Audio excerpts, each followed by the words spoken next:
ఈ ముంగిస మొగపొడి మానవించలు పోతానా 2 రోజుల కనుక మీరు నా పైసలు ఇయ్యదనుకో మీ ముగ్గురిని బలాల కింద బిడ్డ.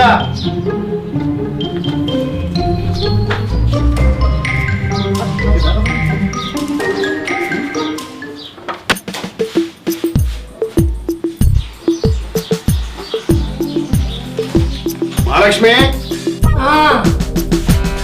మొగుడు చచ్చి ముండబొడ్డి ఏడుస్తుంటాయట. రగ్గు మొగుడు వచ్చి మీద రాయేసిండ. గట్లుంది నా బతుకు కూడా. ఇప్పుడు నీ బతికి ఏమైందనే పంటింట్లో గట్ల కొడుకుంటాను మంచిగా చూసుకుంటాను కదా.